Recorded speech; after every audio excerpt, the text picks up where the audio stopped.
Good afternoon, everyone. If I could just have your attention, we're gonna get started. Welcome to the Union Burger Bar and today's Express Sessions event on taking the pulse of the Hamptons real estate market. My name is Gavin Manu. I'm the publisher of the Express News Group. We publish the Southampton Press, the East Hampton Press, the Sag Harbor Express, and the website 27east.com. Today, we also published a special section about the real estate industry, which is why we're here today. It's our Pulse special section. It's inserted in all 4 of our newspapers. We've got some copies at the desk if you want to grab them. Really great job by our residence editor, Michelle Soaring, and her entire team. Brendan, our digital editor, Lee Myers, our multimedia creator, and they all have a piece in this, so pick it up and check it out. We also have obviously a wonderful group of real estate professionals with us on our panel, and I know many of you are in the audience as well, so we look forward to hearing from all of you. First, I do want to thank everybody at Union Burger Bar. I saw Ian earlier, and Chris, and Chef Scotty and their team. Thank you for being such gracious hosts, as always. And I also want to thank a group of sponsors who have been incredibly supportive of us from day one with these events, which we've been doing now for 8 years. The presenting sponsor is Rocco Carrero Wealth Partners. His main office is right on County Road 39 here in Southampton. He's got an office in East Hampton. Really sharp guy. We had a great feature with him recently looking at the state of the market, and I'm sure he's in tune with of what you folks are up to on a day-to-day basis. Also, our session leaders are Advantage Title, which is a title firm based in Riverhead, and the Adam Miller Group, which is a law firm with its main office in Bridgehampton. I'm sure many of you are aware of the Adam Miller Group, and we're lucky today to have partner and attorney Jameson McWilliams with us. So if she could come on up, Jameson, please.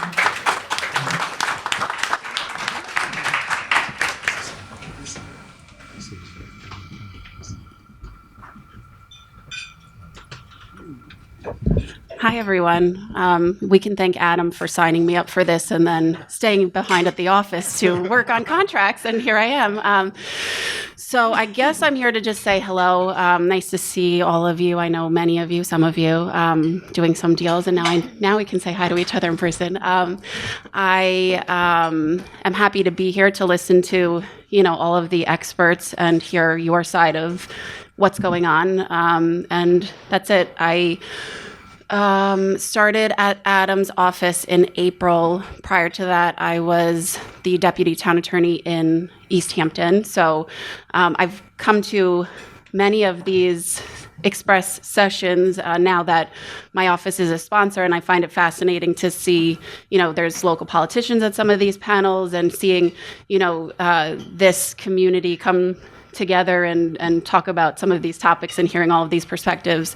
But then this one obviously is very pointed to what my office primarily does, which is tons of transactions and land use matters and things. So that's it. If you need anything from our office, please reach out or chat with me later. And thanks again for having us. Thank you, Jameson. It's not lost on all of us at the paper what the real estate industry means to our overall economy and all the different businesses that sort of work with it. And we're obviously a tourist economy, and the real estate industry is just critical to everything we do. And the support that they give us at the paper is much appreciated as well. So our other sponsors, our session partners, include Sabre Capital, Zappola Construction. Nick Zappola is with us today in the back. Thank you, Nick. Dayton Ritz and Osborne Insurance, Sam Pebble Project Management, and the law firm of Toomey, Latham Shea, Kelly, Dubin, and Cordero. Really, thank you to all our sponsors. And of course, we have a wonderful media partner, WLIW-FM. Mike and Brian are with us today. WLIW has a studio right here in Southampton Village. They're Long Island's only NPR station. They've got great entertainment, news, music. A lot of it is locally based. And you can listen to WLIW on FM 88.3, 88.7, and 96.9, as well as their WLIW.org/radio. Thank you really so much to everyone at WLIW. All right. So as for today's discussion, as most of you are aware, navigating the Hamptons real estate market has been like a bit of a roller coaster the last several years. And then looking back at 2025, as we did in the Pulse section today, the East End saw a record-breaking median sale price over $2 million. I believe that's the first time that happened, obviously, if it's record-breaking. So even as the region continues to weather inflation, interest rates, insurance costs, obviously a heated political climate, none of it has lessened the demand for the beaches, the natural beauty, and the lifestyle that we have here on the South Fork of Long Island. So not to mention exceptional architecture and design. So whether it's buying property or renting property, this is obviously top of mind, like I said, for our local economy and for folks who want to be part of it. So I'm going to introduce our panelists who are going to help us work through some of these issues, going from the end right on down. We have Lauren Batista, a real estate salesperson with Brown Harris Stevens. Thank you, Lauren. Paul Brennan with Douglas Elliman. Thank you, Paul. Susan Ryan with Compass. Thank you, Susan. Jason Schomer from Corcoran. Thank you, Jason. Dana Trotter, who's a managing partner with the agency Hamptons. Thank you, Dana. Yorgos Despiritus with Sotheby's International Realty. Thank you, Yorgos. And Jen Wilson from Saunders. Thank you, Jen. I also have to recognize our New York State Assemblyman, Tommy John Scavone, who is with us today. Thank you, Tommy John. And before I turn things over to the moderator, I just want to mention that we will come around and hopefully all of you can participate if you have questions or comments of your own. Ellen Diogardi who will have a mic that she can bring around to your chair, so just flag her down. And please introduce yourself and be brief so we can hear from as many of you as possible. And with that, I'm going to turn it over to the moderator, the consulting editor of the Express News Group, Joe Shaw. Joe? Thank you, Gavin. I'll start with a confession. I'm not just an observer of the real estate market, I'm an active participant. I will be closing next week on the sale of my house in Hampton Bays. So I have been watching the market very closely for the last few months. And it's been really interesting because I'm down at the bottom end. You know, this definitely the sub-$1 million market where things have been kind of crickets since October or so. And it's funny because meanwhile in the paper we've been talking a lot about how hot the market is, and I kept saying, gee, I was waiting for that to heat up for us, but finally it did. Eventually it does. There are very few things you can count on in the world, but I think Hamptons real estate is probably one of them. I'm really proud of the fact that we started the Pulse section in the Southampton papers probably 15 years ago at this point, and it was because we realized that the real estate market wasn't really getting the kind of close attention it needed on an annual and actually a biannual basis. We were doing Pulse fairly regularly, quarterly for a while because it was such a hot market. I really love when we take the deep dive, and I just sort of devoured this section this year, and I was taken aback by what an interesting time we live in with real estate. So I want to start there, and I'm going to go backwards order. So I'll start with you, Jen. Talk a little bit about this moment in the real estate market. It is kind of a complicated time, isn't it?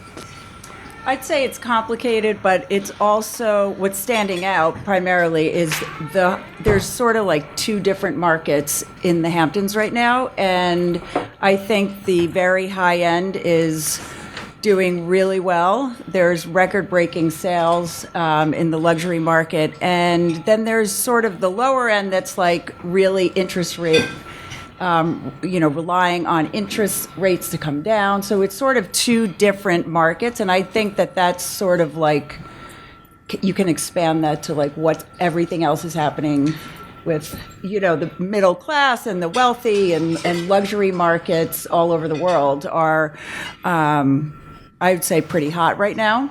And the middle market is sort of like just waiting. Is it unusual for here? Well, the luxury market, I don't think it's unusual for here, but if you look at the numbers 2024 versus 2025, sales of $20 million listings and over went up 59%. So I think that's probably exceptional. Mm-hmm. Yorgos, you talked about in our section 2025 was sort of two halves. It was a very different first half, second half. Talk about that a little bit. So I think where we are right now is we get into a market that it's a lot more stable. I think last year we had the whole tariff situation at the beginning of the year that made a lot of the buyers nervous. And I think like as we went through the second half of the year, the market started normalizing. And again, we have to think about the political environment and how our buyers react to, the world events. We went through 2 or 3 wars. We went through like the whole tariff thing. We went through Venezuela thing. And I think like buyers started getting used to that. The Hamptons market was always very volatile. The stock market goes up, everybody feels good about it, they come out and buy houses. There's a blizzard, a snow blizzard, like nobody wants to come out and buy houses.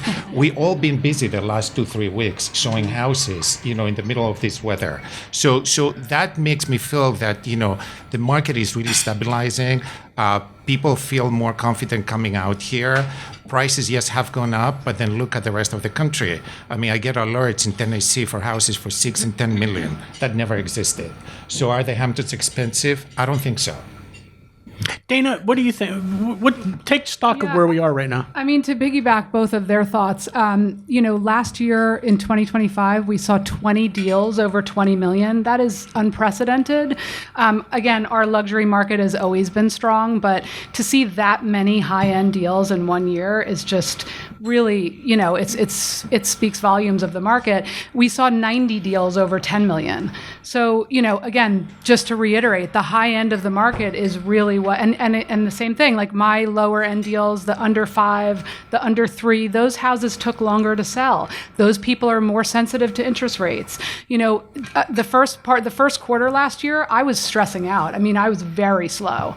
And I just started making phone calls, and then, things adjusted. People got a little more confidence. Interest rates adjusted a little bit, which doesn't really affect the high end. But, we just started to see more and more momentum. And then third and fourth quarter just ended with a huge bang. Jason, to Dana's point, as real estate brokers, you have to sort of adjust to the circumstances. How did you have to adjust in 2025?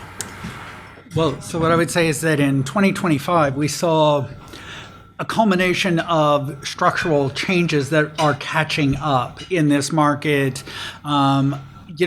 Just a little over 10 years ago, first-time home buyers were 30 years old. Today, they're 40 years old, and that's from, national levels. And when you look at secondary luxury markets, that skews even higher. And so if you look at how that buyer has changed, that has really started to show itself dramatically in our market, where people who are in their 50s and 60s who are buying are much more capital heavy. We are also seeing structurally across the board this massive transfer of wealth, not just here, but of course across the country, from baby boomers to Gen Xers. And you're seeing that here, where it's harder for the entry level to buy in, but you're seeing a different buyer pool, so a different buyer dynamic. And I felt that play out again and again and again in 2025, and I think that's only going to accelerate. The median number, which I think is getting a lot of coverage and is great. It's great PR for us and great talking points. But one of the things that I think is driving that median number is that we have seen such a collapse of the entry point. So sub 1 million nearly is non-existent. So I have to talk to my clients around this, especially sellers who are looking and they're saying, not unlike you, they're like, oh, the market's so hot, where am I going to have my 30% increase in the price of my house?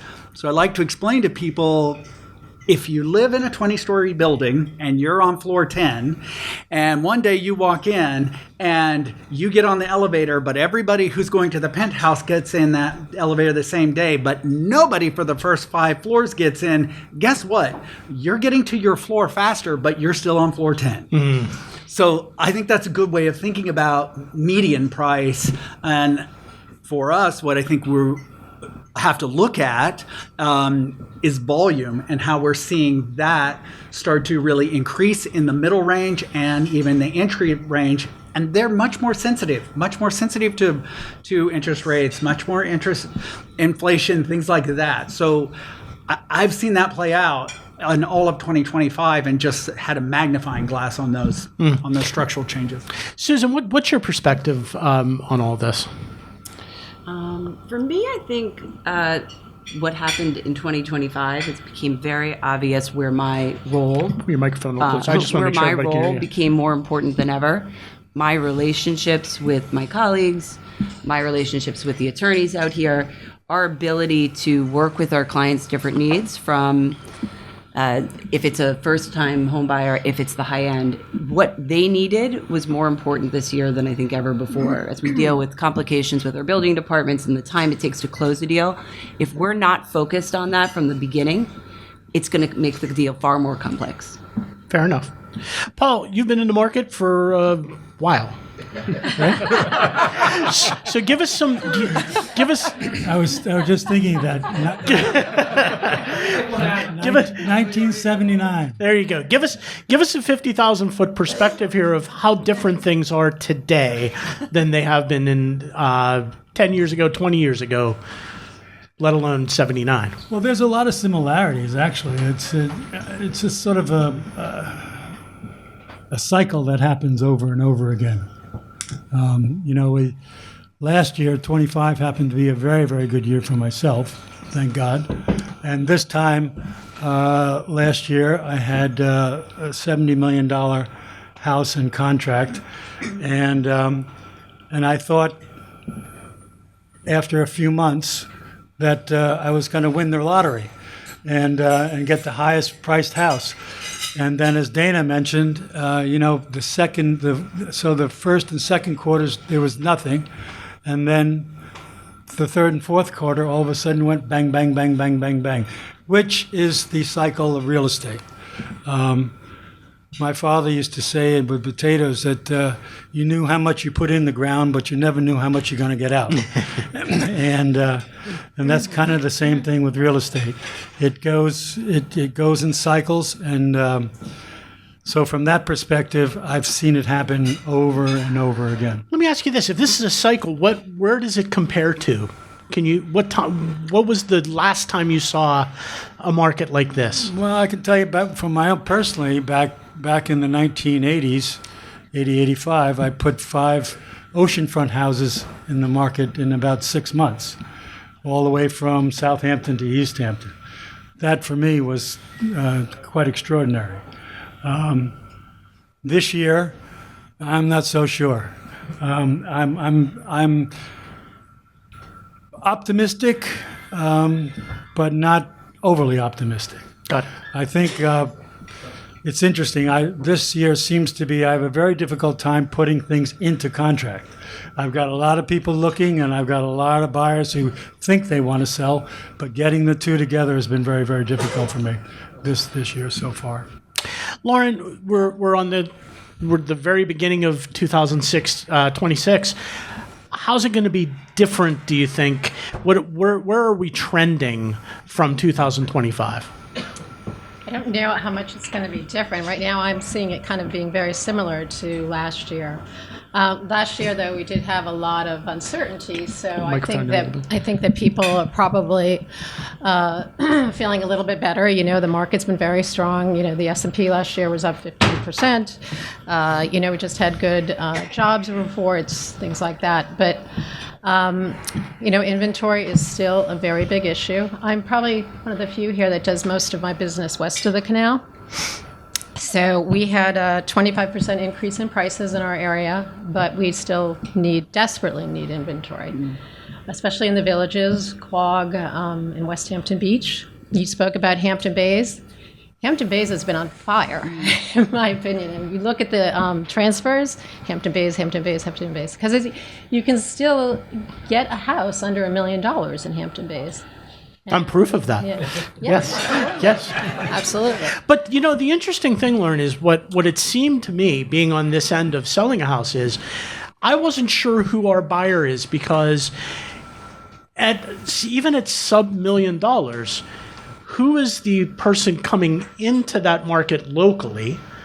And if it's somebody from the city, that's the very bottom of the market and probably not where they're looking. So it's neither fish nor fowl. I think you have a group of young professionals and young couples who are looking in Hampton Bays, and they are seeing value. They are seeing long-term value. You have beautiful beaches in Hampton Bays, and so I think that's my experience. That's a bit of the profile. That doesn't mean that that's the only profile, but that's more of what I'm seeing is the younger city buyer coming to Hampton Bays. Did you want to? Yeah, I mean, I think one of the things I've noticed is nobody wants to do the work. Exactly. So you're going to see the median number drive up because you're going to see the builder buy, fix it up, and that buyer is going to be willing to pay more money because they don't want to take on the responsibility of managing the building department or managing the builder. So I think in markets like where you are, that's a really strong selling point. It's surprising to hear that it was quiet for as long as you said it was. But we know that end of the market never struggles for long. Yeah, and it's interesting because there was actually quite a bit of interest, but it took a while to get to a closing. And I wonder about young people who live on the South Fork right now and what their options are going to be going forward. And how much of a concern is that? Where's the ripple effect of that on the high end? Because it does have a ripple effect, doesn't it? I mean, talk about that. Paul, maybe A ripple effect. Well, it's going to be very difficult for the younger crowd to buy. Having two myself, neither one are going to be here. One's in Atlanta, and the other one is in Bronxville. But what I'd like to echo on is the migration from the east of the canal to the west of the canal. I see that happening a lot, at least from my perspective. And then also, and I think part of that is the schools. There seems to be people who are headed in that direction because they can afford things over there, and the schools seem to have a pretty good reputation. So from that perspective, I think that's why there seems to be an attraction there. I don't know what else I can say about I think that. you also have to look at, you and I were talking about this before lunch, is in our area, and there's a few of us here, we had started to see young families coming who had been looking out east or had rented out east and were coming our way because of the traffic. Yeah, I was going to They ask. were like, 2 kids in the car for 4 hours is killing us. So, and then we started to see it before COVID. And then when COVID happened, it took it to a whole nother level. People started to either rent or buy this way because they could be back in the city for their doctor's appointment or for a meeting. And they started to appreciate the 90 minutes from New York City to West Hampton Beach and fog. Time becomes a big part of the equation. Let's make sure we get Tommy John in there. Yeah, actually, Tommy John, actually, we only have him for a little bit here, so I want to give him a chance to speak. Yes. We got to get you a microphone. I'm pretty good at this. Yeah, we can hear you. You don't need this, so I'm giving it to you anyway. Okay, you can sing a song. Thank you, everybody, and thank you all for being here. The real estate market on the South Fork is legendary. It's nationally known, and it's very strong. But we take a little bit different look at this because the result of what you all do in this market is really one of the main economic engines of Suffolk County. I mean, you just take a look at the trade parade. I know we love to hate it and all that stuff, but really, the amount of money that comes in to Long Island in the various sectors of what you produce is significant and incredibly important.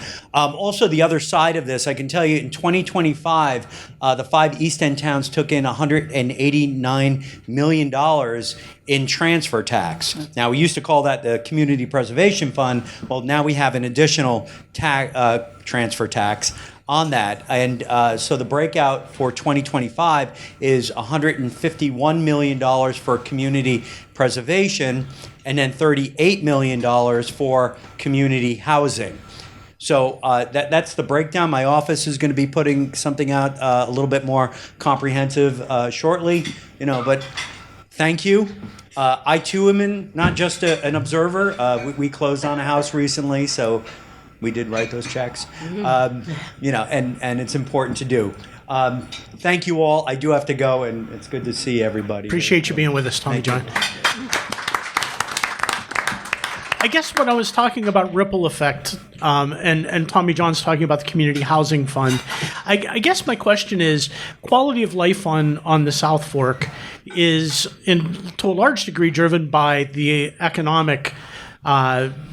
economy and how strong it is out here. And as it gets harder and harder for folks at the lower end of the spectrum to be able to afford to live here, that's going to start to affect the quality of life at the high end, I think. Is that a concern to anyone here? Is that? I mean, if it's not a concern for everyone here, you're living under a rock. It's a huge concern. I mean, it's on my mind often because I have 3 kids that are teenagers, and, I don't know if they'll want to come back here, but at this point, it's going to be very difficult for them to come back here. So I'm already taking steps. Like, I'm actually applying for a permit for an ADU on my property, which my mother will live in the short term because she also can't afford to live out here retired. So it is a real problem. I'm running into stumbling blocks already with not enough development rights to be issued a permit. So I don't know how many months or years it's going to take me to get this ADU. That's number one frustration. And yeah, I mean, if we don't have the people that can service these high-end homes and restaurants and, all of the local businesses, these people aren't going to want to come out here. I mean, they come out here for luxury. If they're having to travel from 2 hours away, it's going to become more and more difficult. So the community housing is a very big concern, and it should be for all of us. And I think the townships have to do a better job at implementing the community housing. Right. I think that I have a daughter who's she's 26 and she's a teacher in Montauk. And, she's been there 3 years, and she's not going to be able to afford a home. We'll have to help her, of course, but she's here. She wanted to come back and be here. But like the ADUs, it makes it sound like great, like this is a great idea, but then the zoning isn't in place. It's very difficult to get these things done. And so I think the townships really have to become more creative in that regard. And available. Available, yeah. I think that there's no conversation around affordable housing or... There needs to be more information. That you can and have... also rebrand that name. Without, maybe, but Right. without increased density, the math doesn't work. Yeah. Right. So if the math doesn't math, so we have to have a real conversation as a community and in the towns about how we feel about density, because there is zero chance of solving it without increasing density. And then that's where we run into, well, where does density happen that, not next to Nobody me, not wants next it, to me. exactly. So those are and that's not unique to us. That's everywhere. But specifically here, there is zero chance that when you can't buy a piece of property east of the canal for less than $1.5 million an acre for raw land, without density, there's zero way to solve for that. So that has to be an honest conversation that voters have to have. And we as a community have to decide either we want to solve it and we will do the math that we have to do to solve it, or we won't. I have to admit, I will admit to being naive about this, but I reached out to Southampton Town and said, I have a sub-$1 million house that I have on the market. Is there a program? I would be willing to take a little less if I could give it to the town, if I could sell to the town and you could keep it as affordable housing in some way. And I was surprised to find out there's no program of that sort in place. That's what I was saying, that the townships have to become more creative in their thinking and proactive. And that's amazing that you did that, and that's such a great idea. And why didn't that happen? Yeah. But I don't know about you, but I'm finding just in general in both town of Southampton and town of East Hampton, they're very light on employees. Like if there's a building inspector out until February 17th, you're not getting, nobody else can do that job. So, in town of East Hampton is A mess. treacherous at the moment. The other part of that equation is, I believe both towns, certainly East Hampton Town, is raising wages in order to keep people to make it, and that's going to mean more taxes. I mean, there is a ripple effect of that. Yorgos, you've been wanting... So everybody touched base on whatever I wanted to say is the main issue right now we have, and that's not just in the Hamptons, it's across the country. There was a book that came out 2 years ago, and they say, where is the problem with affordability in the housing in the U.S.? And it's zoning laws. And we're in a situation right now in the Hamptons that, all the townships are trying to make it more and more restrictive.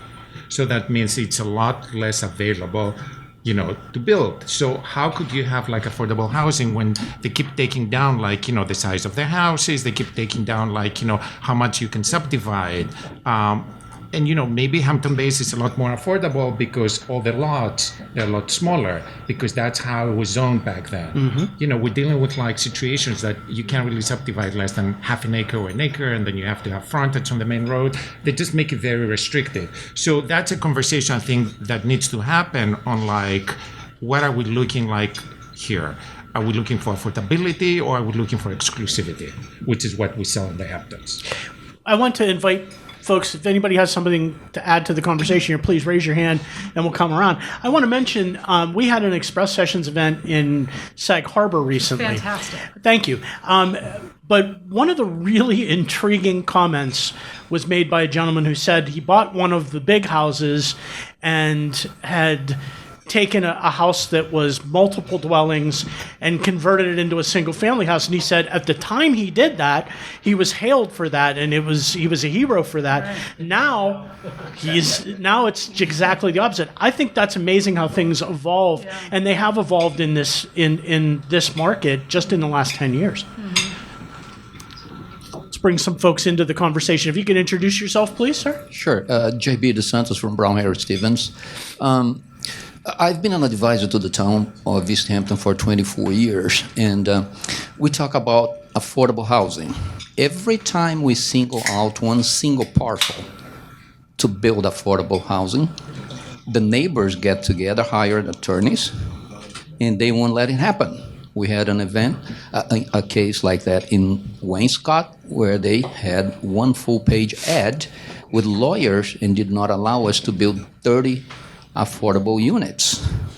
And then we had another on Stephen Hand's Path where we had to give up building 50 units, and we had to go to Hanson Hills, a neighborhood, and build some affordable homes that sold for $235,000 20 years ago.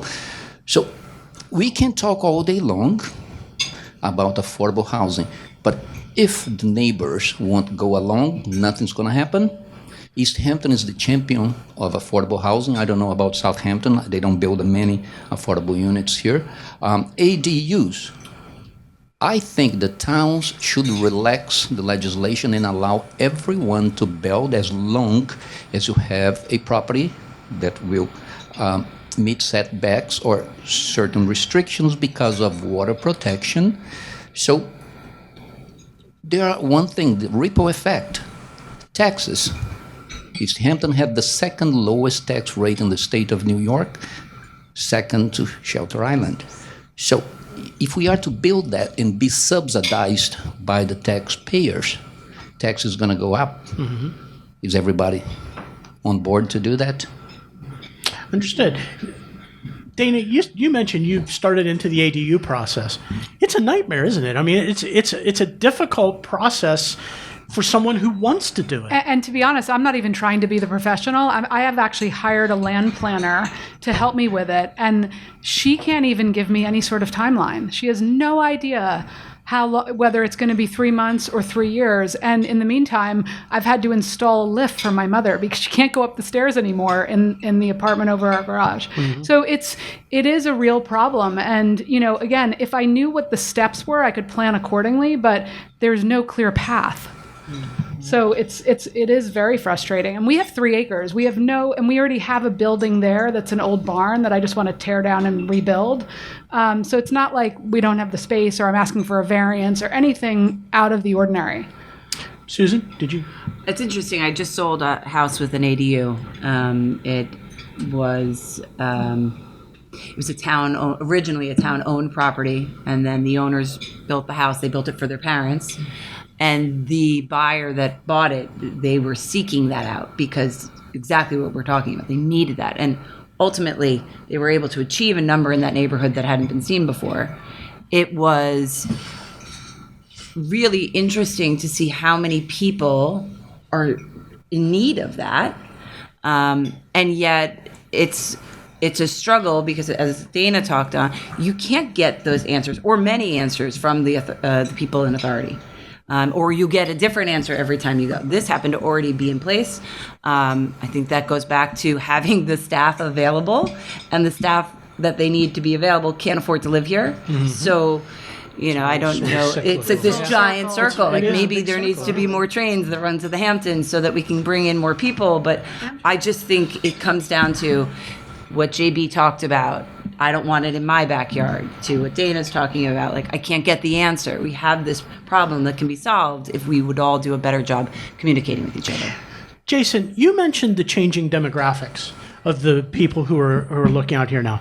It occurs to me that if the buyers are now no longer sort of in their 30s, but more like in their 40s or 50s, the thinking about parents who are elderly and wanting them to be nearby, does that come into play more with the conversations that you're having with buyers? Yeah, absolutely. And I see that this issue that we're talking about, again, is also a bifurcated issue because certain clients who are in these very big houses can easily solve for this and do solve for it on a regular basis because they, own several restaurants out here, so they go and buy several houses to staff their house. You own a very big house here, and if you want to have staff at your house, you provide housing for them. And it's not uncommon for somebody on the South Fork on the ocean to have $150,000 rental for their summer staff. And so there is a solution, an uncomfortable one that's not available to everyone, but for the very high end, which is of course what has been huge out here, that they don't seem overly concerned about that because they can solve for it. So But they're not staffing the waiters in the restaurants. No. They're not staffing the masseuse that they want, and they're teachers. not staffing, the teachers and the people that, Paul, did you? Well, I just happen to agree. I mean, the people who are wealthy provide one way or another for the staff, but the general public or general workers is very difficult. I have the gentleman who works for me, takes him sometimes over an hour to get from East Quogue to Bridgehampton in the mornings. I mean, that's sort of insane. And then the same thing going back.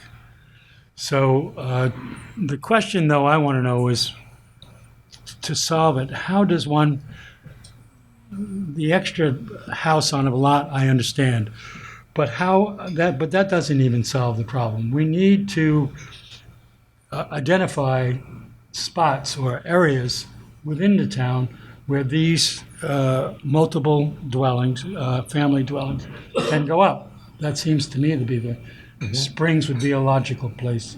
But as JB pointed out, I mean, Wainscott, if you're thinking of the tract of land that I'm thinking, I mean, that to me is the ideal place for community housing, and the fact that was stopped is, that's the ideal spot.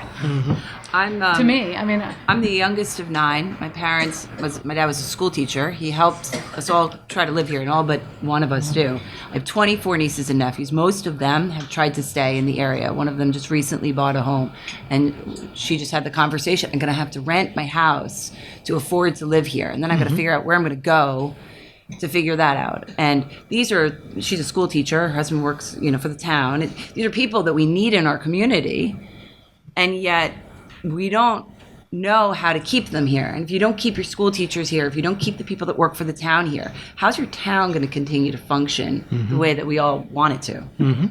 Lauren, I'm curious, in the western part of town that's become more and more popular, how many of the people who are buying will be working here, and how many of them are either not working or working in the city, they're part-time, or what's the mechanism Well, I've there? been seeing the majority of them are still coming from the city or Connecticut or Westchester.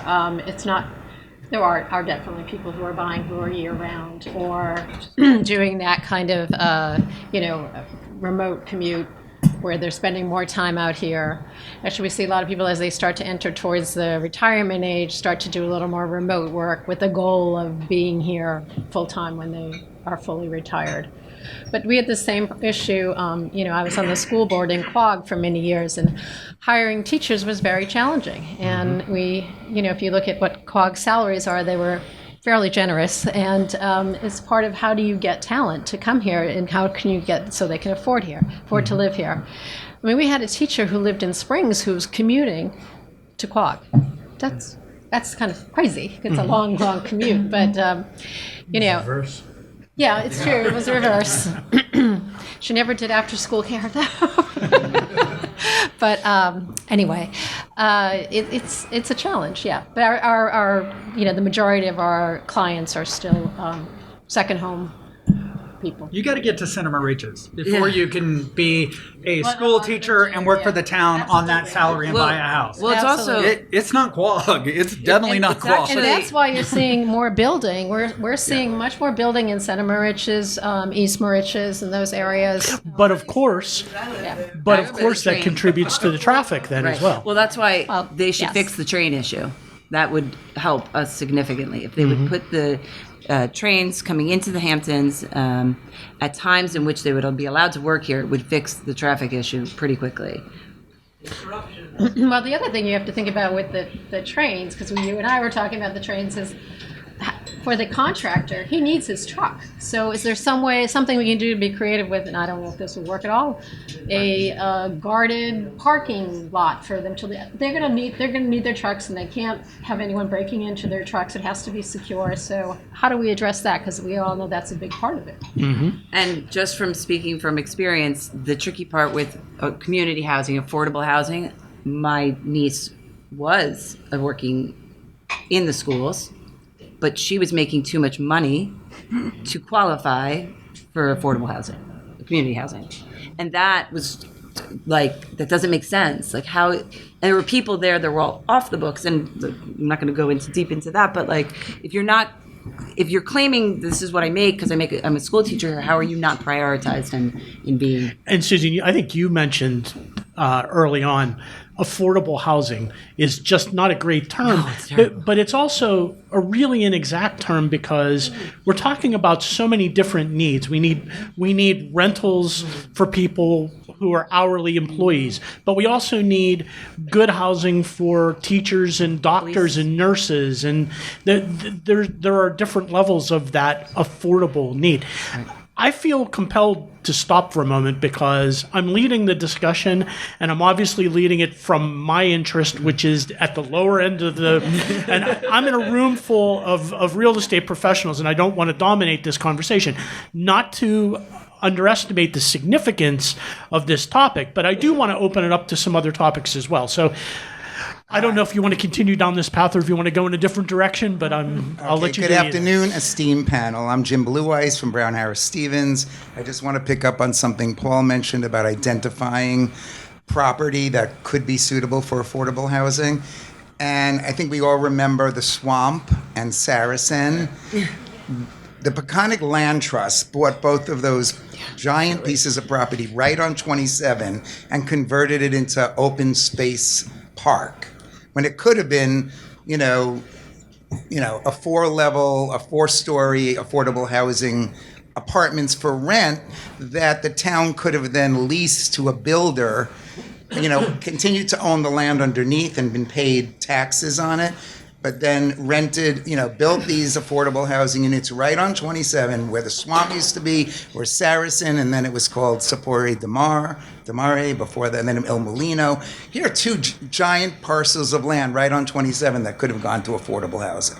So the Peconic Land Trust keeps buying up land and then turning it into open spaces. So there's plenty of money there. They bought, the guy that owns Revlon? Ronald Lauder. He sold a giant like acres and acres of land for millions and millions of dollars south of the highway to the Peconic Land Trust. Estee Lauder, right? You know about Ronald Lauder. Again, all this money going to preserve open space. Something's wrong with all that. And that open field where the swamp was is pretty, but have you ever seen anyone there? No. You ever seen anyone sitting on a bench in that field? Have you seen anyone at where Saracen is? No. Yeah, but we can't forget that both properties were purchased. Again, J.B. Brown Stevens. Those properties were purchased former Sapore di Mare with money from the Friends of Georgia. So every summer they have a fundraiser there, and they raise money. No, that's not CPF money. And the swamp was the same thing. The community came in with half, and the residents came with the other half. Therefore, they could not. And in the Hamptons, you are not allowed to build a 3-story home unless the topography allows you to do so. So I also suggested that we should have one area in town where we would create a special tax assessment with 3-story buildings.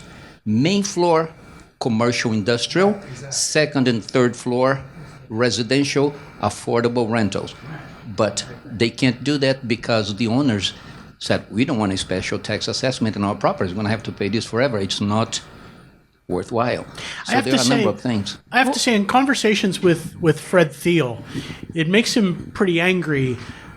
But I hear more and more of a reevaluation. For the longest time, the Community Preservation Fund was considered untouchable as a positive development. And I think everybody probably in this room still agrees that it was. But I am hearing more and more people begin to question whether the moment has passed now and it's time to start rethinking the priorities. You're talking to someone who was involved with the Community Preservation Fund with Fred at that time. And the reason for it was because we couldn't keep up with the developers. Developers were buying property much quicker than anyone could come along and preserve it. So in order to maintain the character of the towns and the character of the area, that's why the Community Preservation Fund came into being. Now that's been a very huge success. I mean, huge. Transformative. Much greater than any of us ever thought it would be. But the amount of money that we raise now should be able to go into something different. As you said, it's not that we still don't want to preserve land, but we want to create. And this is where we were talking about before. The townships have to become more creative on how to shift that money into something different than preserving land. If it's affordable housing, that's what should happen. But there has to be people like Tommy John who lead the charge in order to get that going. Yeah, that needs to evolve. Community preservation doesn't necessarily mean just picking up land. Right. But preserving the community. I think the issue both JB and Paul touched before, it's about every time there's a plan to do affordable housing, there's local community that resists this. Why? The Wainscott thing was killed because everybody in Wainscott said, oh, we have a small school and it's going to be overcrowded. Every time it's the same issue over and over. In Amagansett, it took forever to approve that affordable housing because they have a very special school in Amagansett. They didn't want more people to come into that. But that's the conversation we always have.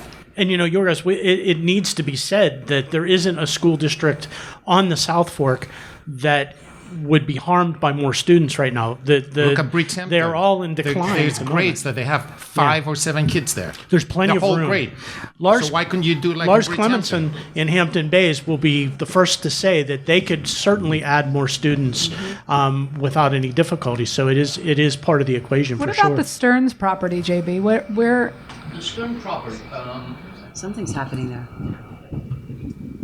The Stern property, in the early 2000s, the late Ed Geis, who was a dear friend of mine and a realtor for 50 years, Paul knew him, we were part of a subcommittee, and we were developing the Stern property for affordable housing.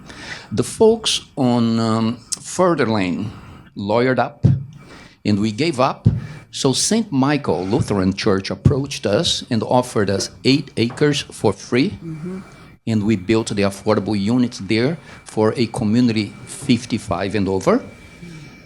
And then now Kirby Marcantonio is trying to develop the former Stern property, but what he wants to do is to build homes in a more dense way that the county and the town legislation will allow him to do. He wants to build, I believe, 4 units per acre when you can only build 2. And he wants to sell to businesses throughout town that will provide housing for their employees. That would be basically a cash system because you're tied up to the business. You're never going to pay increase, et cetera, et cetera, et cetera. So it's going to sit there because we cannot, and the wealthy folks, when Ron Barron paid $105 million for his property, he doesn't want to see everyday Joe across. So it's not going to happen. I don't know what's going to happen to that place. Stop and Shop wanted to build a 20,000 square foot supermarket there. It was shut down because the neighbors didn't want it. Genzet, in Amagansett, we were able to develop, I believe, 36 units because the Prince family lost that parcel to foreclosure. The town purchased for $10 million, and then we were allowed to build 36 units on the left-hand side, and very dense in a way that you have all that field in the back that is beautiful. And so that's, as Jorge said, the neighbors don't want it. East Hampton, again, is the champion of affordable housing in the state of New York. Therefore, we build. And when Jay Schneiderman was the supervisor for Southampton, who's a good friend of mine, I always approached him, how come you build none? How come you build none? But again, Southampton is 3 times larger than East Hampton. It makes it more difficult. But East Hampton is moving in the right direction. I think often, too, with something like this, when you have a real need in the community, you need a voice, a strong voice, a leader to be the person who makes the case. And Fred Thiel was that for the CPF, along with a lot of other folks, obviously. But there really hasn't been that singular person who has stepped up to say, here's a strategy for the region. I feel like somebody needs to fill that Tony role. Hitchcock. Hi, Michael Zinder, a non-real estate professional. I had one point and one question that maybe you guys can address. The point is just talking about Southampton Village for a second. As many of you might have seen, it's on the front page of the press today, there's been real movement afoot in Southampton Village to have a sewer system finally put in place. And that's been one of the big obstacles to building some affordable housing. One idea that may get some real currency now is down in the village itself, where there's all the commercial buildings, is to put apartments that would be affordable for workers and whatnot on the second floor, or if possible, second and a half floor of some of the commercial buildings there, but they were all not allowed because there wasn't adequate sewer accommodation. So if that project goes through, which now looks like it's got a lot of momentum and there's some money for it, that's going to help. That's not a huge contribution, but it would be a good contribution. So Southampton Village at least is trying perhaps to address that. My question is, about a year ago or so, I remember hearing or reading a lot about in the North Sea area near the transfer station, there was discussion about building some, I don't know if you call them affordable housing, let's call it more reasonable housing around there, some dense housing. But then I don't know what's happened with that. I haven't heard anything about it in over a year. Does anybody know what's happening with that parcel near the transfer station? No, but I think some neighbors spoke up in opposition. I think it goes back to that conversation that when a project is proposed like that, there is usually a little bit of a kickback. I think that is what happened there. Can speak to that? Yeah. I don't know what. Yeah, that's. There's a lot of neighbor. I think that it. Yeah. But it is. Where they had to, where they were proposing the access. The neighbor is a loose term. It's like anywhere that's going to potentially affect the value of my home. And again, that's the rebranding of how you're going to approach this. You need to maybe work with a very, very good builder. I think there's one in the corner to present it in a way that it adds value, where you're saying this is a positive. It's called good housing. Well, if you go back into Hanson Hills, those are nice houses. I mean, it's not like they're eyesores or anything like that. And I know people who live there, and they're beautiful homes. Right. And again, you have to remember who it is we're putting there. We're putting the people that are the heartbeat of your community, your police department. I was working with a doctor last year who was trying to move to this. He was a young guy, but he was like, he was a very, smart, educated, obviously. He wanted to come to Southampton to become a doctor, and he couldn't find housing.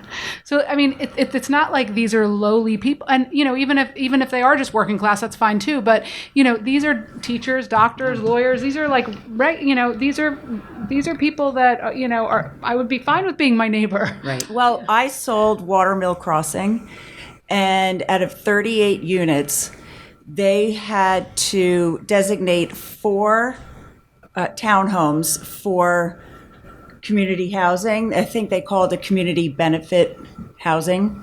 So the 4 units, and that would go into a lottery through the town. And when the state released the salary for each, if you were a single person, in order to qualify for this community benefit housing, I think the starting salary, the base was like 110.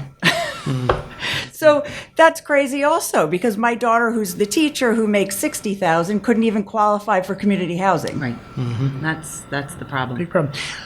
Let me ask you, the panel and the folks in the audience. So at the ultra high end, when you're talking to buyers of the, I lose track, 7, 8, and 9-figure properties, what are their concerns? What do they have concerns about the region, and what may be the headwinds in the future that start to affect that market? I mean, I can tell you. So I had 6 clients who were, as defined by the ultra high net worth last year, that we rented houses for their staff members, and there's little concern on their part beyond making sure that their own personal staff and their housings are taken care of. And then beyond that, like, they're not really worried about who's working at the restaurant. They're just not. I mean, that is a whole different mindset. I mean, they just solve for Very it. little awareness. Yeah. They're just, that's not, they're not worried about schools, right? Because their kids aren't in these schools. I mean, like, that's not. But that's not new either, right? Yeah, that's not new. Paul, I mean, so that ultra high net worth, or even the people who are at the $5 and $10 million secondary homeowners, their concern is, can I get the services that I want for my property? That's where it is. It is not the everyday concerns for people who live here, regardless of what level you're at. If you're in a $10 million home, but you live here full time, then you're cognizant of these issues and you care about more. If you're a secondary homeowner, this is not on your radar. So, Paul, in a historic sense, this has always been a secondary home market. Yes. How does a region like this survive when you have an economy that's built on secondary homes and people that maybe don't have that investment in the health of the community? How do you get over that? How do you make that work? How has it happened in the past? That's the riddle. Yeah. I know from being on the foundation board of the hospital, finding housing for doctors and nurses to come to, and how far they have to come to get here. That's another insane thing. And you'd think that if there's anything, healthcare would be something that the ultra wealthy would be interested in. And they are to a certain degree, but interestingly enough, they have other obligations elsewhere. It's either in New York, or it's either in Miami, or where they're going, and they give a lot of money to things that they've traditionally been involved in. Building a new hospital out here, we haven't found the key yet of how to get people involved, feeling like it's their place that they have to be involved with financially. Well, we're also up against the fact that for 5 months of the year. We're far busier than we are the 12 months of the year. So that housing has to be available for the people when we have more people here. So we need more doctors in the summer. We need more people in the restaurants in the summer. But then you can't support that throughout the entire year. So, I mean, this is where we see our rental markets always continues to be strong because there's a need for people to come into this area. And it'd be interesting to see what the panel says from an involvement standpoint. Just as the houses that we all sell now, everybody wants it done. Mm-hmm. They want it done because they don't want to be involved in the community on a level. It's like the watch. Let me buy the watch and I'll take it off and I'll buy a new watch. It's not. They don't have the investment. The old days of buying a piece of land, getting an architect, building the house, doing all. That doesn't happen anymore. That's why there's such huge premiums. Yeah, now. right. They buy and then they sell and then they're off somewhere else. I will say on a positive note that, sessions like this and sessions like the one that 27 East ran for Sag Harbor community a couple of weeks ago are so hugely important because I think the awareness is half the problem. Mm-hmm. And if you went to that Sag Harbor Express session a couple of weeks ago, there were a lot of year-round people there that are very affluent and very influential and who want to raise their hands and help. And I think it's about, and I said this, I think to you or Gavin earlier, a couple of people that were there I've spoken to since the session, and they all want to get involved. Mm-hmm. And I feel like there is a wave of, maybe call it younger people or people that have the wherewithal to get involved and are not working 24/7 or have other obligations that they can and they will. And I do see like a sense of people that want to make this place a better place, and that I think they will champion some of these things that, like Paul was involved in the CPF. I think that we need those people to step up. And I think these sessions are what brings the awareness and gets all of us talking in the community to kind of bring those things to fruition. I'll jump off that and say that the Sag Harbor session, one of the things that was brought up and started to gain a little bit of traction, and Fred Thiel was on our panel, was the idea that it might be a possibility to use CPF funds in some new fashion, maybe for commercial real estate, to help downtowns foster more of an environment of mom and pop type shops by allowing nonprofits to buy buildings and rent at more affordable rents. That's not a new idea. It's something that I believe Nantucket does. It's something that's been done in other communities. But you're right. The conversations, when we have them, start to take root, and you start to have people who leave these sessions and have more conversations. Right. And I think that's part of the equation to try and do things. And to all of you who weren't there, I will say, we've all become so accustomed to shopping on Amazon and just the ease of it showing up at your front door. Make an effort to go to these local shops and support these local retailers like the Wharf Shop. And, nobody wants to see the variety store closed in Sag Harbor, but is anyone walking in there and buying tape? It's just like you kind of... last week. Good. Like everybody needs to use, whether it's Southampton or East Hampton or Sag Harbor, try when you can, and I'm speaking for myself also, try to go and use these local stores so that they can stay open for us. If there's a computer programmer out there, what we need is a program so that when you order something from Amazon, Lisa Fields from the Sag Harbor Variety Store pops up on your screen and just says, do you think you could buy this here instead? Maybe we need to have somebody Joe, come up with it. Also, though, in relationship to that, the reason that the Community Preservation Fund was so successful was because it was headed by Fred, who managed to get all 5 towns, which was the key to the Community Preservation Fund, all 5 of the East End towns in sync. Mm-hmm.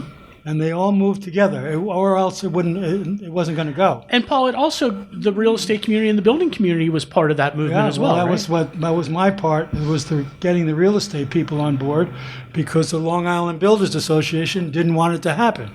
So we had to get, all of those.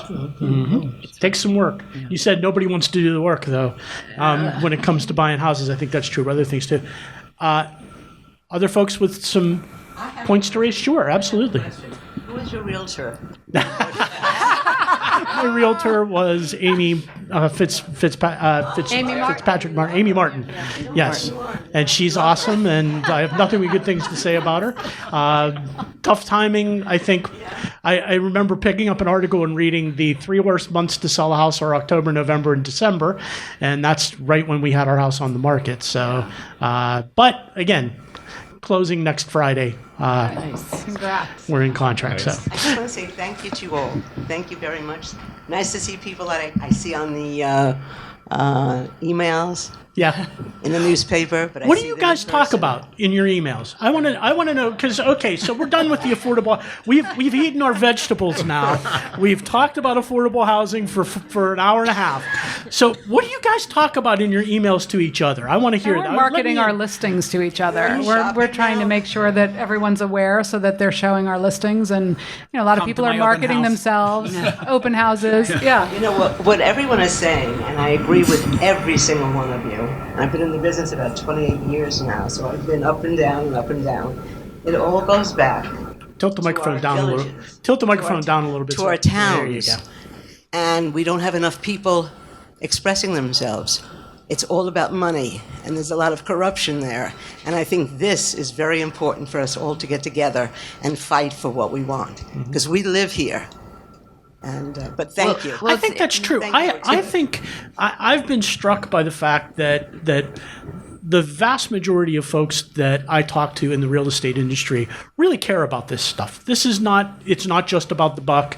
It's not just about selling. You guys really do care about it. A lot of us grew up here. Exactly. I mean, I grew up in Amagansett, and we have kids here that we want to continue to live here. So it is important to us. And the CPF was amazing because it saved our area. And what people love about this area is open space and beautiful views and vistas. And so that was huge, but now we have some other things we need to fix, and we need to evolve those funds, I think. I mean, to go back to the point of this whole panel and the pulse of the market, I mean, I think we're all very optimistic for 2026. I think the real struggle remains the lack of inventory. I think we all have buyers and we don't really have the product. And then pricing that just continues to kind of, I should say, be strong and go up. I mean, certainly in the high end. But I think pricing is really important for us because I think if we can't continue to overprice, and we have to. I mean, I've been very lucky or successful in all of my listings sell within 5% of where I listed them. So I think that's important for our market at large. But I do see 2026 as being a very strong year. I mean, Wall Street bonuses are going to be big. We're very busy with rental season. It's in full swing. People want to be here. So I think we're lucky to live in this beautiful place where everyone wants to come. I think what we look for is more quality inventory. So there is inventory, a lot of it is stale because it's sitting there. There's a lot of aspirational pricing. And again, I mean, the end of it, it's like supply and demand. What are sellers are looking for, what are buyers looking for? And I think that's where sometimes is the disconnect. But I think when a property comes on the market, it's priced fairly, and it's really good quality inventory, it goes pretty quickly. To touch on that, price is so important, but what I love about everyone that I'm sitting at the table with is every one of these agents works on preparation and preparing your listing to coming to market, knowing what the house is today, but what it can be. That preparation is not an option. It's powerful. It's what you need in order to help sell in our market. You can't have a home that comes on the market and not understand how much more can be added to this, or what else can you do, or is the basement tall enough so that my buyer can finish it. That information, an end user or a person that's coming into our market, for them to go to the town and get that, impossible. It's so hard, but harder for us. Yeah, but if you do that for your clients, you are so above and beyond helping not just the person selling, but the person buying it. And I just want to add something else. Last night, I spent about 3 hours going through all my listings using ChatGPT and going through, and I think that's something that's going to change completely our industry. Going through every single listing, and I said, this is the price I have it, how long it's been on the market, look at all the comps, tell me like what I need to do. And how insightful unbelievable was it? the analysis it gives you. It's very insightful. I've done that, and it basically gives you a strategy for that particular listing, and it will even tell you if it's been on for, say, 6 months, you should take it off for 30 days and refresh it. So ChatGPT really, it's very Call me. interesting. I'm too much of a control freak for ChatGPT. This is I'll be a fascinating, though, dinosaur with Paul. because this crosses this crosses all professions. I think are coming to terms with how AI may be a tool that we can use. But Yorgos, I emailed 2 owners last night after I did this. One of them already decided to drop the price. Not the one we're trying to, but the other one. And it gives like a very thoughtful analysis of like what the comps are, comparing like, things that you would tell them on the phone. It's really nice to put it on paper. It's one of ideas. And on an email. It's I know, but crunching it numbers. helps. It's really the internet on steroids. It really is just crunching numbers that are already out there. I'm not sure it does anything more than that. But it also gives analysis, like, because they always think their house is better than every other house on the street or the neighborhood. And I think it breaks down, like, very analytically why it's not. Right. Is it able to look at the details like finishes and Yes. things like And we'll give you a marketing strategy. It's also how you use ChatGPT, so how you put the questions in there. It's not that they do it everything on their own. You have to put the right questions and the right inputs in there to produce the result you're looking for. Does anybody else in the room use Chat? Yeah, I've been using it. but I think Go ahead. I wanted to ask a question about. Okay. So just you guys were talking about the change in like generational wealth and also things like this, like behaviors, generational behaviors, or how people react to marketing. And I'm just really interested in this, in how your clients are changing their behaviors. Are they asking those questions? Like, what does ChatGPT say? Because from what I hear, like more so Gen X's, especially because I'm a Gen X, like there is a drive for still the human interaction. And I'd like to hear your experiences I think there's with still that. the relationship factor. People come to you, whether it's past clients or referrals from past clients. I think the personal touch is still very important. I heard the cases of sometimes, buyers are putting on ChatGPT, tell me which agent does like East Hampton, these streets, that kind of thing. I think it's not as sophisticated. I think still the personal relationships are much more like, and the recommendations are much more like effective. But it's going to be something that's going to come into play. I don't think what you're suggesting is replacing those personal relationships with AI at all. It's supplementing the information you're providing in those personal relationships. I had a whole negotiation with one of my buyers where she's married, but her third partner in the relationship was ChatGPT. And so every time we had a conversation about going back to the seller, that was a person she was using as a reference. And what was ChatGPT telling her? Just, this is the mindset of the owner. And I was like, wow, I mean, I'm reading the agent that I talked to on the phone. I'm reading the situation, having done this for many, many years, but I can't take it away from them that this is a tool that now every person's using. But it is for me, my personal relationships with my colleagues, with the attorneys that are getting deals done. Like if you have to step up and be responsible for your client and helping them get this deal done. But that also involves understanding what their needs are. And I think Chat has just entered the conversation. We are in the Zillow moment. So I think most of us here, remember before Zillow. And I think it's important to remember that prior to Zillow, it came in and it sort of just stomped all over us. And, we had these conversations with, my Zestimate says it's worth this. We had that. It was all ridiculous. And then it got better and better and better. But from the time that we started with Zillow, prior to Zillow, the National Association of Realtors did study on this. Prior to that, 82% of buyers were using agents. And that number is now at 88 to 89%. So in fact, it went up, the use of agents. And so what Zillow did, I think, for all of us is transparency and pricing in transactions. We're no longer the gatekeepers of information.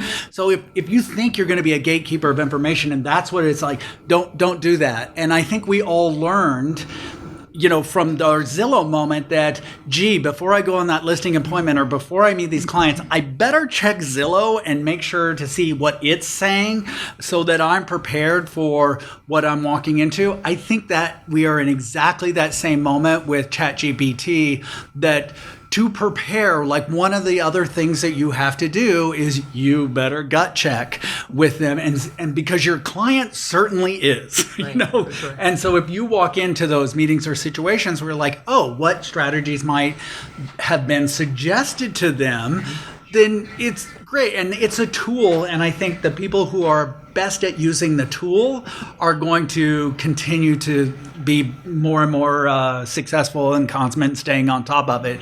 So I think that's where we're at. I don't think we have to be afraid of it. I think it's a very, very powerful tool. And the adoption level is so much faster. I mean, Zillow, it took 10 years for it to even get close with Zestimates. That's not going to be the case. That's not the case with AI. And all of our buyers are very, very informed buyers when they come out. Sure. So they know every comp, they know everything, right? So we have to be as knowledgeable or more. So it's so important every day, like to look at all of the trades that happened, everything that went into contract. I frequently will call brokers and find out where that house that's in contract is going to sell, just so that you really know the numbers. And then when buyers come out, they can rely on you, and then it goes to the relationship. And then going back to what we talked about before with preparation, to know why you might pay more for this specific property, because what it is today is maybe not, it could be so much more tomorrow. So that we're never going away. I can attest to that. I do have a question, and it relates to the summer rental market. I'm curious how much of that remains, and I'm also curious how much that's going to be jump-started this year by the U.S. Open. Does that change the equation a bit? I mean, last time we had the Open here, there was talk that there was going to be these, $50,000 a week rentals in June, and frankly, it never happened. I don't know whether this year that'll be different. So far, we're not really seeing much demand.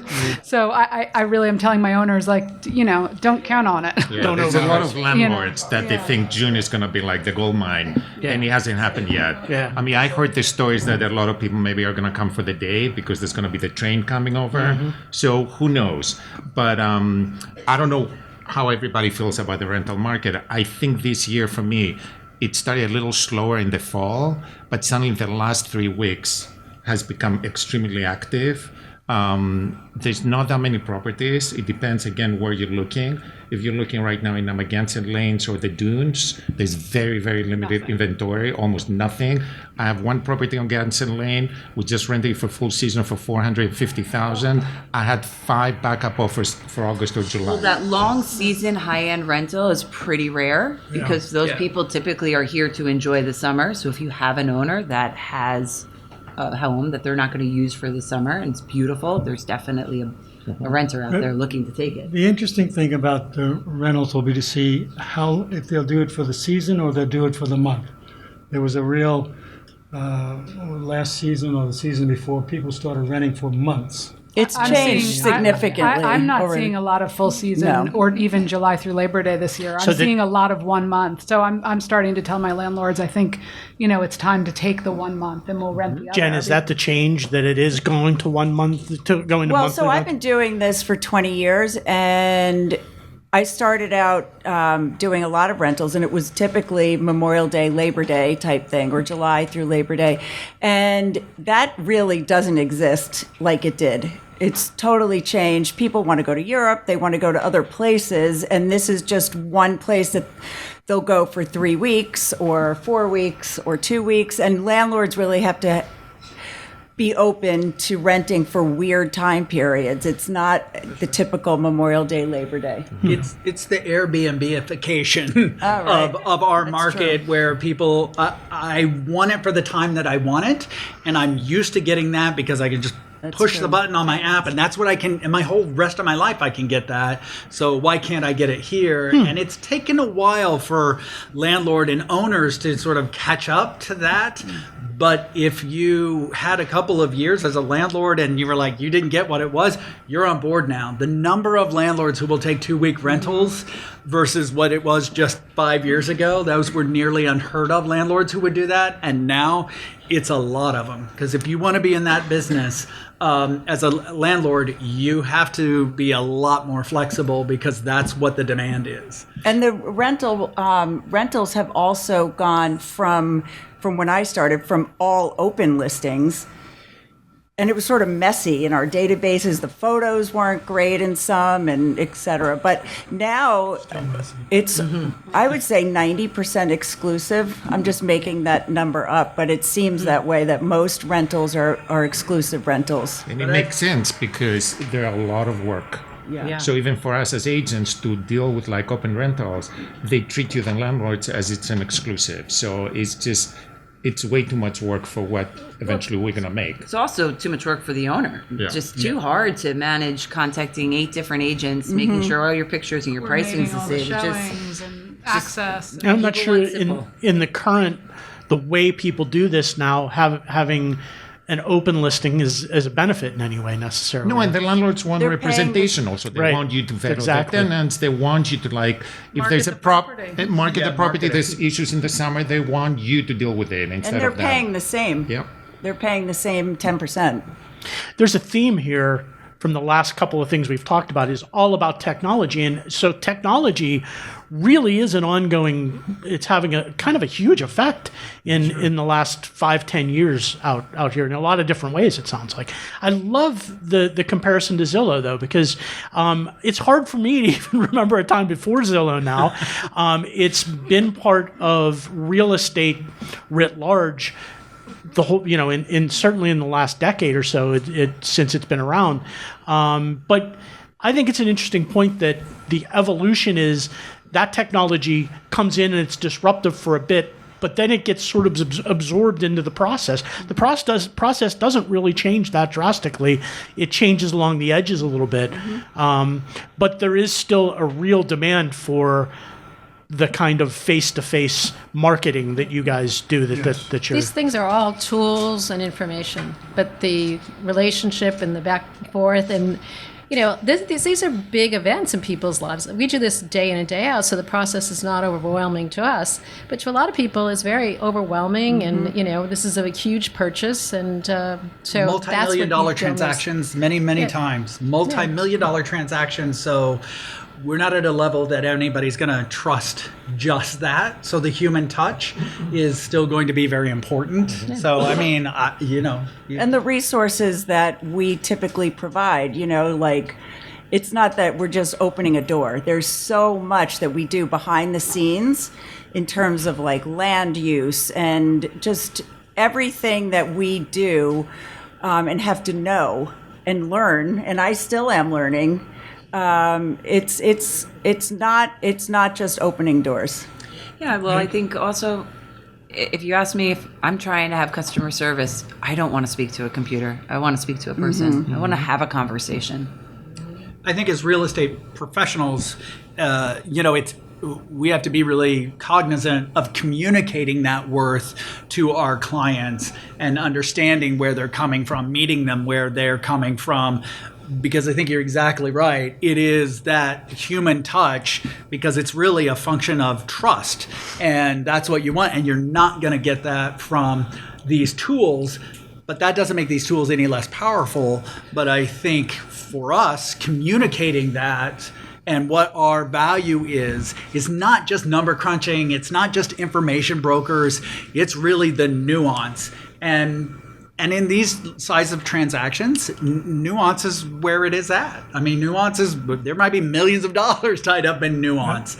And my relationship with Dana and the information that we can have communicating back and forth and getting something over the finish line is never going to be replaced. But that nuance is so critical in sort of avoiding all of the minefields, that are out there for buyers and for sellers. I got a quick real estate story for you. The $70 million house I sold last year came about as a result of a close associate of mine, not a friend actually now, who I rented a house to 30 years ago. He and 5 friends of his rented a house in Watermill, and 30 years ago, and the relationship has sort of maintained itself since then. And he made this guy who bought the house a partner, and that's how I managed to get this guy to buy the house. Good friend to just have. It was the real good friend and good relationships. And It's that's how about I relationships. Huh? I want to say one thing. The young people don't like to email. They don't want to text. They don't even call. They don't know it. They call to find out about a rental. So you say you ask them questions. Oh, I don't know. I just got a phone call. They don't go beyond. And it's the young people that are killing us right now. They don't like I love to make talking. phone calls. They want They to. don't want to talk on the phone. Yeah, it's true. They don't like to talk on the and phone. text and email. And I always say to everyone, the next conversations we have, please put in an email. No text. Text if you're running late, if you're running slow, or the weather is bad. Don't forget to put your boots on. I mean, But- you learn so much from talking to people. Of course. Like, that's just like a lost But they don't art. know I because they're so used to GPT, Zillow, whatever you want to say. They're with their friends on Well, their life is email. this. So for them to go kind of beyond this and all the Yeah. So information that provides, that's a difficulty They have for to be able to have a very involved conversation, and that's There's a psychology that if ChatGPT says it's okay, then it must be okay. And I think to some degree, it's reinforcing for somebody who's in that stressful situation that instead of just listening to my broker, I'm getting another piece of advice from something that at least should be knowledgeable and objective. I think that's probably part of the equation. I think there was somebody in the back here. Oh, sorry. I was just going to say, I think you can all hear me. I'm Sarah Rancio. I run the marketing for Douglas Elliman. But when I talk to clients or agents or even friends who are asking me why I need to bother paying a real estate agent 6%, 3%, 5%, whatever, they're arguing against paying for, I always explain to them that anyone could diagnose themselves on WebMD or ChatGPT or whatever it is, but if you're having your appendix out or if you're having a surgery, you want that surgeon in there because as soon as they open you up, there could be a lot of things going on in there that you need an expert to guide you through in that surgery. And it's the same with going to school. Like, you could learn whatever you want on a syllabus, but if you don't have that professor guiding you through with years of experience and knowledge on this subject, like, you're not going to learn as much as you have. So that's what real estate agents are, and that's what I always explain. Like, real estate agents aren't going anywhere. You guys aren't going anywhere. And ChatGPT is just a wonderful tool that we all use in marketing even to help with copy, to help with insights, to really gather and collect all that information that we can't possibly be aware of that is out there, that is summarized to us. But it's just a tool. It's just one piece of arsenal that you guys haven't. And again, like you said, Paul, you've been doing this since I was born. This is something that I will never, ever be able. You've forgotten more about real estate than I will ever learn. And I will always go to you because I don't know enough. I don't know what I don't know. And you know more than anything. So I just think, again, it's great hearing all of you guys, hearing all of your opinions. And I really appreciate you guys bearing through this whole transition with ChatGPT. But again, it will just fall into the tool arsenal. I have to say, having just gone through the process, I think probably paying my real estate agent is not something I'm going to complain about doing. By the way, I read the room and say that to a room full of real estate people. So I'm not stupid. I know what to. Yes. Hi, it's Jameson again. I want to piggyback off that comment. For the attorneys, I will say, and I'm not just kissing your butts, but it is so much easier for us when there are brokers involved in a transaction. I have one right now and Will Shapiro, we get along great, thank God. There's no broker on either side. It is so hard for both of us. It is from access, from we missed a town inspection and that those are so hard to come by because that's usually not what I'm dealing with. Every time my office deals with a transaction when there are no brokers, we are saying, thank God for the brokers. We should be telling them more how thankful we are for all of their hard work, all of the things that we don't realize that goes behind it. The marketing, yes, that's obvious, all of those things. But on even getting through the transaction up until the very end is like, damn. I had a lot of other things I was going to say about the wainscot, affordable housing, all of this other stuff. But that's where I would like to say that, if we act like we're not appreciative, and sometimes we're not taking calls and chatting all the time either. But truly, the value is. You're all great. Let's move on. No. The attorneys have to be so thankful for everything. Truly, that's it. Absolutely. I just thought of something. Hang on. Farrell. Hang on. Just grab it. Oh, microphone.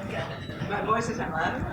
It's the recording. Yeah. Farrell purchased a trailer park in Eastport. Mm-hmm. And he bought all new buildings, and he's landscaping them, and he basically, I think, brought it because of the people that work for him. Mm-hmm. So they'd be closer to them, and they would have fair rentals.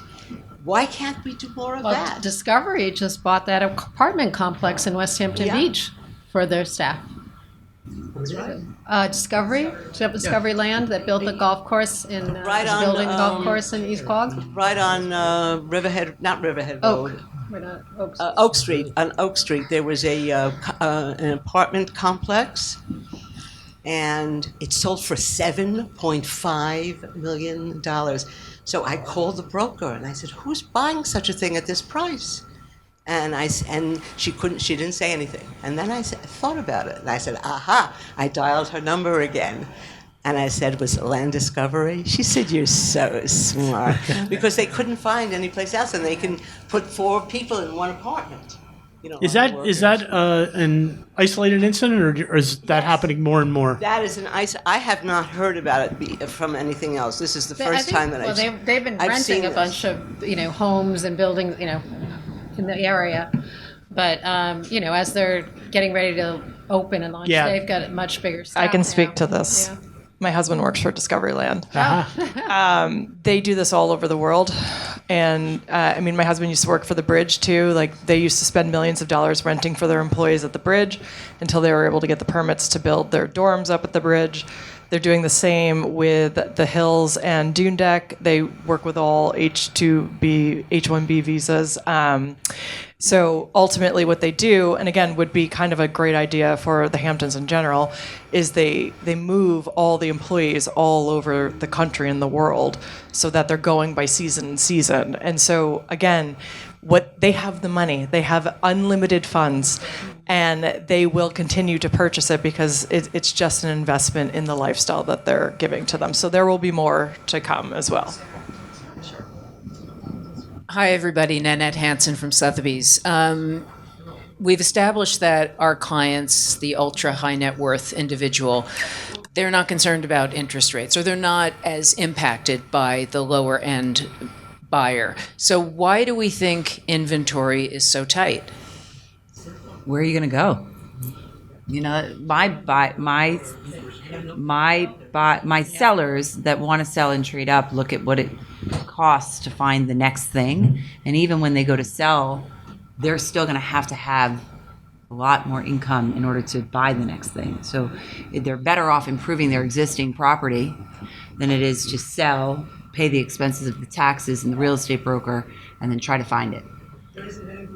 I have the other way. But it's also inventory. For me, I have a couple of people I sold houses 10 years ago, and they want to trade up. The one person sold his company, he has the extra cash, he can do that. They can't find anything they like. So it's the inventory is the problem again. Is there something that has to happen for the inventory to COVID? When we saw the amount of inventory that sold during COVID, when everyone was taking advantage of these crazy numbers, I don't know how you, unless you have But the passed inventory on. back there was like 3,000 something like houses, and now we're down to 1,200. What do we have? Yeah. It's not enough. More than half, it's overpriced. You have to be willing to leave the Hamptons, in my opinion, or your family has passed on. So I think the options of what you could sell or what you could buy after you sell is an issue, but also where are you going to go? I mean, I have had many sellers that have, gotten to sort of retirement age and sold and gone down south. So exactly to your point. I also have another very good friend who could afford a multi-million-dollar house, his wife and kids live here, and he works in the city and makes very, very good money and could absolutely afford something else. But for him to walk away from his he just keeps putting more money into that house because A, it's worth a lot more than what he paid, so he's still got plenty of equity there, and B, like, why go from a $3,000 or $4,000 a month mortgage to a $20,000 a month mortgage if he doesn't have to? It just doesn't make sense. And I think like what happened is a lot of the buyers that bought during COVID, they locked themselves into these very low interest rates. So for them, it's hard to say, I'm going to give this up when it really doesn't cost me that much money to like carry their house. So I think most of the sales and the inventory we see, it's coming from life decisions. They're moving, they lost their jobs, someone died, divorce, whatever. So I think it's driven mostly from there. Last point here. We're going to run out of time shortly. So low inventory, why? The ultra wealthy are buying everything in the Hamptons all over the world also. They have 4, 5, 6 homes. They do not need to depart from them.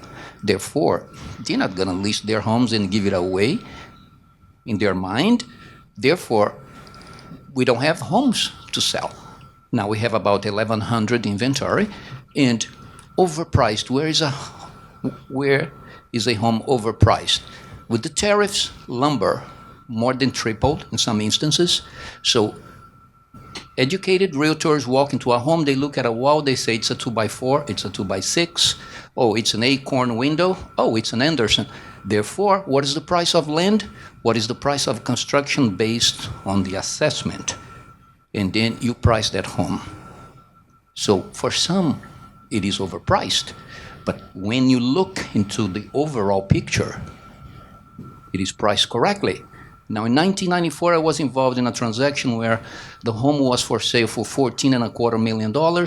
The buyer offered 11.5. The seller turned it down. 1995, the same buyer, I called him up. He came back. He paid $9.25 million. It cost that seller $1 million to carry that home for 1 year, and he lost, $2 million plus the money that lost. So it's opportunity. If you don't act, you blink, it's gone. Got it. Good place to end it, I think. I'd like you all to join me in thanking a terrific panel.